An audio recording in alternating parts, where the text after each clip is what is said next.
akan coba mulai melaporkan pada semua teman-teman guru honorer yang ada di Wonogiri, dan mungkin ini terpantau juga karena saya tadi pagi upload di IG saya terkait dengan kegiatan pada hari ini. Jadi kalau mau pesertanya banyak, endorse-nya sama saya ya, karena followernya cukup banyak di Instagram. Tadi mungkin ada yang bertanya, bolehkah kami yang di luar Wonogiri boleh gabung, tapi saya belum sempat jawab gitu. Saya akan sampaikan terkait dengan perkembangan seleksi guru SD 3K. Sebelumnya saya ingin sampaikan potret guru kepala sekolah, pengelola sekolah di Indonesia seperti apa. Nanti di Wonogiri mungkin nanti Bu Yuli atau teman-teman bisa memotret bagaimana dengan keadaan di Wonogiri ya. Tapi sebenarnya secara keseluruhan guru kita ini yang memang kalau dilihat dari kondisinya jumlah guru dan KS 3 juta lebih. Namun dari 3 juta ini kita perhatikan di sini yang bukan PNS itu yang besar sekali jumlahnya ya. Artinya yang PNS guru PNS itu dapat dilihat di layar ini 1.200.000 dan lebih besar jumlahnya yang guru bukan PNS. Ada perubahan lini masa. Kalau yang dulu teman-teman sudah lulus ya di ujian pertama kemarin, ini ada masa sanggah sudah selesai. Nah, ujian kedua kemarin baru terlaksana, dan perengkingan pengumuman masa sanggah pemberkasan yang lulus ujian pertama daftar ulang ujian pertama itu di November nanti. Tanggalnya belum bisa saya sampaikan ya semuanya karena ini masih sedang kita rencanakan tanggal untuk seleksi kedua.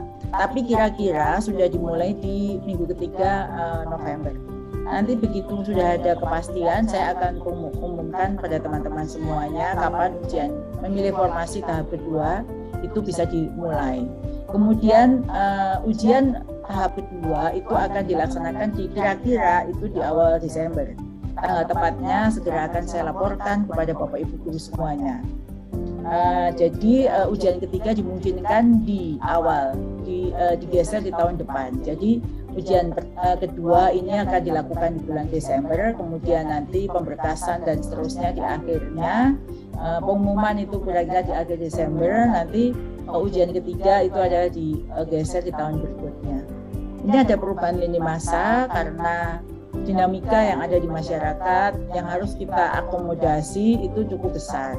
Jadi kalau kita bicara ideal itu mungkin lulusannya tidak terlalu banyak. Lalu ada dinamika, masukan berbagai aspirasi itu yang menjadi bahan pertimbangan untuk melakukan berbagai perbaikan terkait dengan mekanisme berikutnya.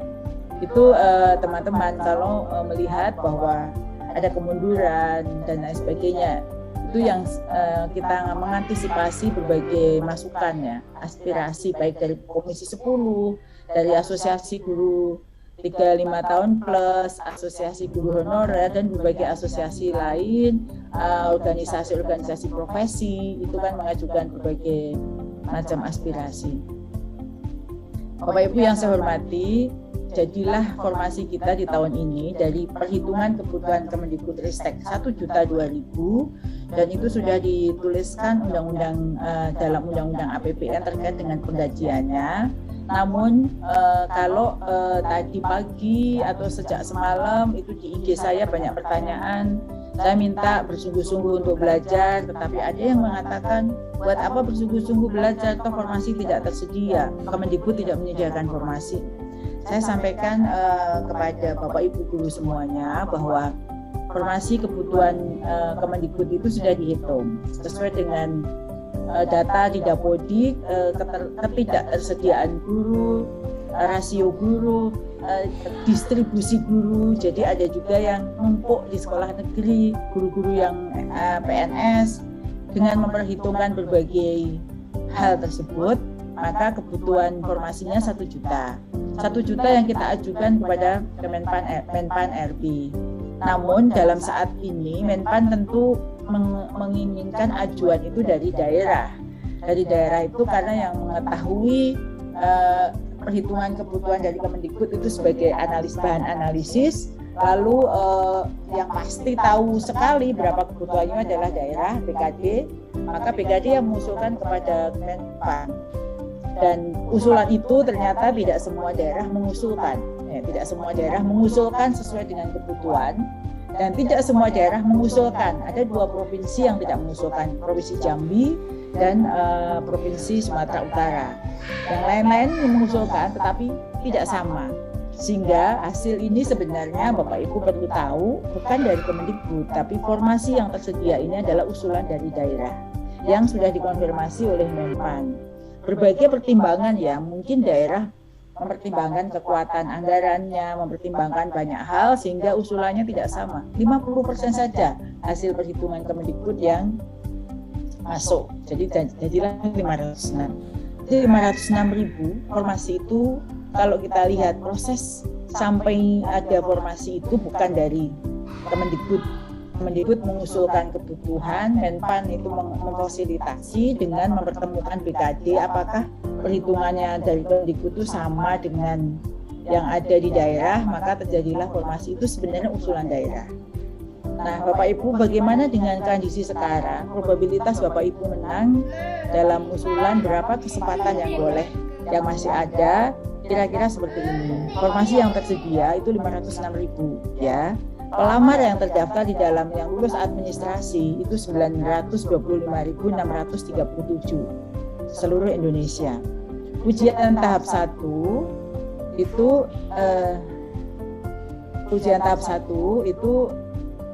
629.501 ya. 501, kemudian 68% saja yang berhak untuk ujian tahap 1.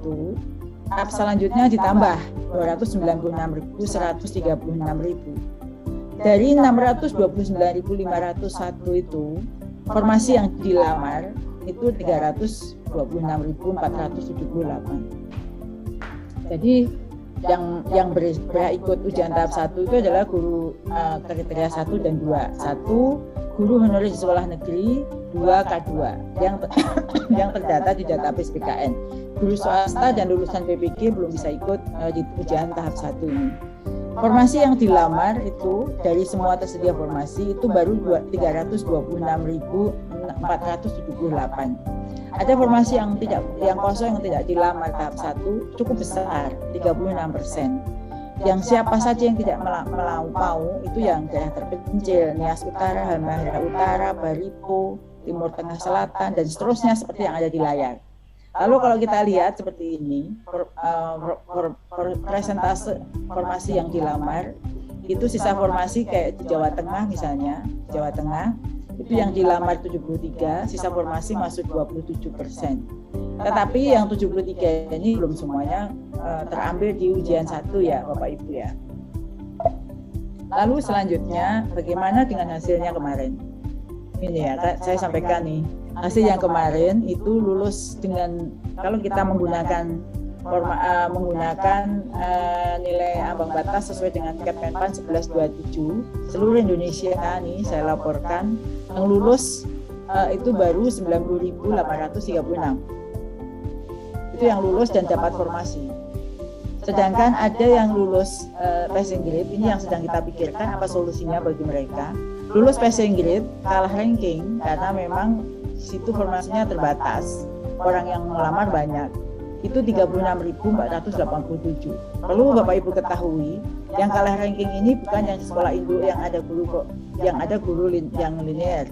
Jadi kalau misalnya ya di Wonogiri, SMP 1 Wonogiri, itu ada guru formasi untuk matematika 3 orang.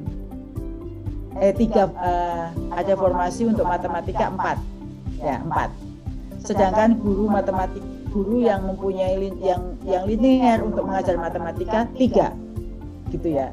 Ini perhatikan baik-baik karena ini yang sering sanggah itu yang disampaikan. Di SMP 1 Wonogiri ada formasi 4 untuk guru matematika. Guru yang linear melamar untuk matematika 3, yang eligible untuk melamar matematika 3. Jadi 1 ini ada sisa ya, karena di situ memang hanya 3 yang memenuhi syarat untuk melamar matematika.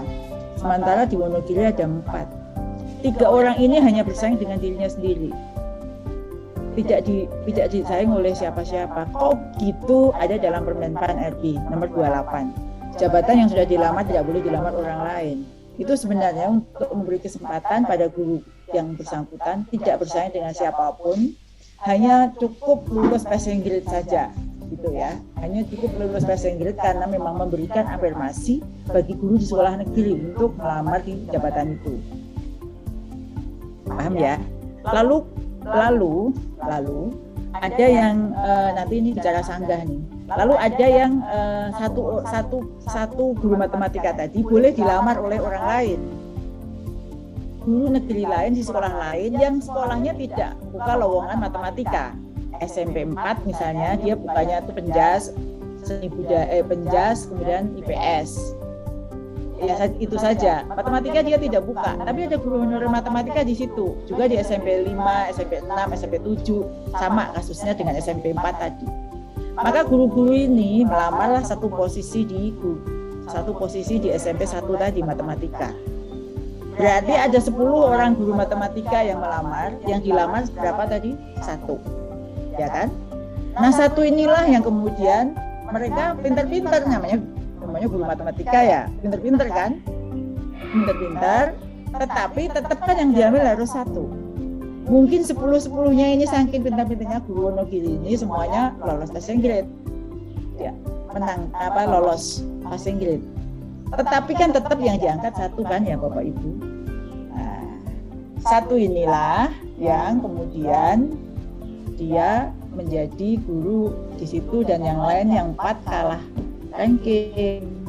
Ya kalah ranking, inilah dia. Jadi dia itu kenapa harus begitu? Ya karena diatur dalam Permenpan RB bahwa memang yang tertinggi dulu, setelah tertinggi yang linear yang di situ dulu, yang kedua di ranking, yang terbaik yang di ranking begitu. Lalu ada pertanyaan, kok yang guru luar yang lolos saya enggak gitu ya. Mungkin setelah afirmasi enggak tahunya guru-guru yang dengan afirmasi 10 ini yang bawah ini, guru yang dari luar tadi nilainya bisa lebih kecil daripada yang ada di sana, di yang tadi 1, 2, 3. Tetapi memang jadi yang lolos kok malah guru luar gitu ya. Karena tadi dia tidak hanya memperebutkan sisa formasi, barangkali nanti dilihat nilainya dengan guru induknya, yang guru luar itu lebih rendah, dia lolosnya karena bukan murni, tapi lolosnya karena ada penurunan NAB afirmasi ini. Ya kan, kalau dilihat skor murninya mungkin guru luar tadi lebih rendah daripada yang guru negeri yang tidak lolos tadi. Tetapi karena dia dapat afirmasi sehingga dia memenuhi, kok malah guru luar yang lolos, guru dalam tidak. Yang dilebut tadi formasi yang berbeda. Itu yang sanggah yang banyak sekali pertanyaan yang tidak dimengerti, mengapa guru luar bisa masuk sementara saya malah tidak lolos, karena yang ada di situ kan harus lolos passing grade dulu dan hanya bersaing dengan diri sendiri. Keadaan ini yang banyak sekali pertanyaan yang saya tidak mungkin bisa menjawab satu-satu. Tapi kira-kira itu, dan ketika dijawab sanggah pun nggak terima karena memang belum mendapat jawaban seperti yang saya sampaikan ini, tidak paham. Jadi kalau kita lihat yang ini lulusnya 90.836 saja, ya kan? Kok kecil ya, waktu kita mau umumkan kecil sekali nih, sayang kesempatan ujian susah-susah kecil. Sedang yang kalah ranking adalah ini. Nah yang ini kita kan memberi apresiasi pada guru yang SPO, yang umurnya di atas 50. Nah ternyata yang ini alhamdulillah 90.000 itu 3.810-nya adalah guru senior yang umurnya di atas 50. 14.000-nya adalah K2. Di antara ini berarti sisanya di bawah 50 ya. Lalu setelah itu kita pikirkan apa yang bisa kita kerjakan untuk memberikan apresiasi untuk guru yang sudah berumur 50 ke atas. Ya kan? Lalu sebelum ini diumumkan ke publik, lalu kita buatlah rapatlah dengan Panselnas sehingga memberikan afirmasi kepada guru yang berumur 50 tahun ke atas, itu kompetensi teknisnya dianggap sudah paham, 100 untuk kompetensi teknisnya. Tetapi dan kompetensi manajerial sosiokultural dan wawancara diturunkan 10 poin. Itu untuk umur 50 ke atas. Sehingga dengan ada afirmasi itu luluslah nambah 4.532 guru di atas 50 tahun. Namun meskipun lulus sebesar ini 3.000 803-nya kalah ranking karena memang yang tadi saya ceritakan kasus yang nomor 1. Belum cukup sampai di situ, lulusannya belum banyak, sisanya semuanya tanpa kecuali kan semua berhak mendapatkan penghargaan, maka diturunkanlah NAB teknisnya 10 poin, 10% atau 50 poin lagi, sehingga makin banyak yang lulus. Lulusnya 77.961, namun kalah ranking lagi 53.628. Sehingga lulusan pada saat prasanggah, setelah ada NAB baru, Kepmenpan yang baru, dengan menurunkan afirmasi-afirmasi tadi, itu jadi tambah dari 90.000 menjadi 173.000. 173.000 itu sudah alhamdulillah 53,7% dari formasi yang tersedia saat yang dilamar saat itu. Namun Bapak Ibu tenang saja karena total ini adalah baru 34,2% dari seluruh formasi yang tersedia. Jadi ujian kedua ini memperebutkan sisa formasinya 66%-an, ya, 66%-an. Ini yang saya sampaikan kondisi yang saat ini bahwa masih ada 66% yang akan Bapak Ibu rebut lagi di ujian kedua dan ketiga. Gitu ya. Jadi yang kita melihat di sini ada perubahan-perubahan dengan afirmasi yang diberikan. Mengapa ada afirmasi penggolongan umur itu tidak bisa diakomodir? Itu adanya di Permenpan. Misalnya kan ada aspirasi masyarakat buat dibedakan antara yang pengalamannya 20 tahun ke atas, 15 sampai 20, 10 sampai 15, itu tidak bisa diakomodir. Karena itu harus ganti Permenpannya. Dan itu yang pertama. Yang kedua, data Dapodik yang menjadi pokok asal kita melakukan seleksi ini itu berdiri baru tahun 2015. Jadi rekor Bapak Ibu guru terkait dengan masa kerja itu tidak ada di Dapodik. Itu hanya berdasarkan pengakuan saja. Nah, pengakuan itu pas sanggahnya pasti akan banyak karena sanggah sekarang pun banyak sekali perubahan data dan itu disetujui oleh kepala sekolahnya. Hanya untuk membantu guru-guru tersebut agar bisa tambah afirmasi. Jadi kita ingin yang lebih transparan, akuntabel, hanya data yang ada di dalam Dapodik. Sehingga afirmasi itu diberikan pada semuanya saja. Yang penting 3 tahun berturut-turut ada di Dapodik, maka dia dapat afirmasi. Nah, ini kemarin setelah data prasanggah jumlahnya sekian ini, lalu Bapak Ibu kenapa kita dalam Permenpan diberi kesempatan bagi yang tidak puas dengan hasil yang diperoleh, ada mengajukan sanggah untuk melakukan sanggah terhadap pengumuman hasil seleksi. Hasil administrasi sudah, itu hanya 5 saja orang yang gugur administrasi setelah melalui sanggah. Dan ini pun ada jika hasil itu tidak sesuai dengan yang terjadi di lapangan atau dengan kondisi fakta Bapak Ibu sendiri, itu boleh melakukan sanggah. Sudah itu bukan untuk orang lain, tapi untuk dirinya sendiri. Kalau mengajukan sanggah, kenapa dia yang lulus kan? Bukannya dia A, dia B, dia C, itu bukan. Sanggah itu untuk diri sendiri saja. Jadi itu sebenarnya intinya fokuslah pada diri sendiri, jangan lihat orang lain ya.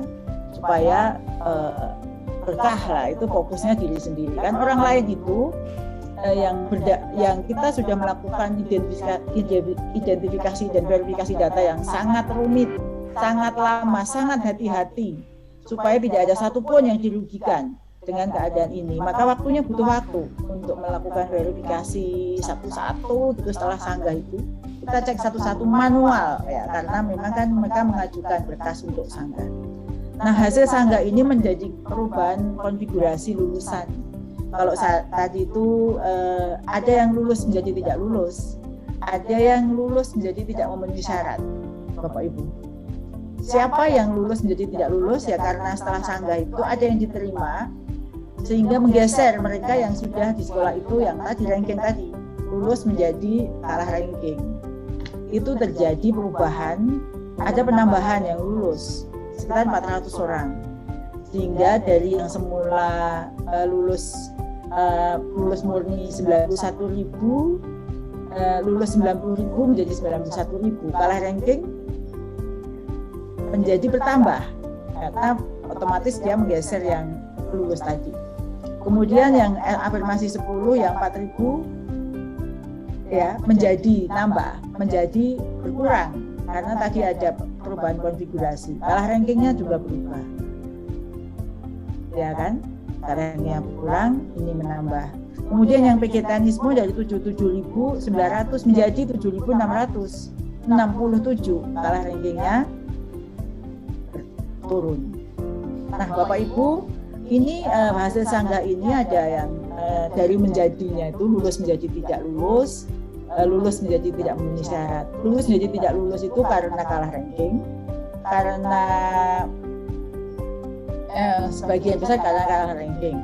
Sedangkan yang lulus menjadi tidak memenuhi syarat untuk ujian 1 itu sebagian besar adalah guru swasta yang ikut guru di swasta yang seharusnya baru eligible di ujian kedua, dia mencoba untuk ikut ujian pertama. Sehingga itu yang ada 1.000-an lebih, 1.500-an yang menjadi TMS. Lalu kenapa kok skornya jadi 0? Itu banyak pertanyaan. Saya kan lulus saat itu, kok jadi 0?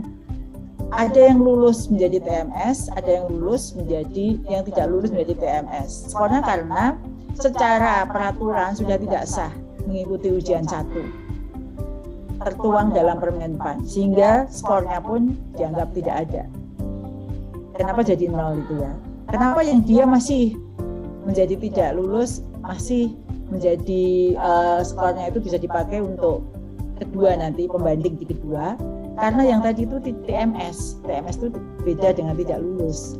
Karena seharusnya memang tidak boleh. Ada yang masih belum S1, belum D4, dia ikut. Ada juga yang guru swasta, yang harus dipahami ya. Mengapa 0 itu bukan karena sistemnya salah riset, tetapi memang TMS. TMS itu prosesnya pun salah, hasilnya pun pasti tidak ikut, gitu ya. Nah itu kira-kira Bapak Ibu terkait dengan perkembangan seleksi ujian kompetensi 1 dan persiapan untuk ujian kompetensi 2.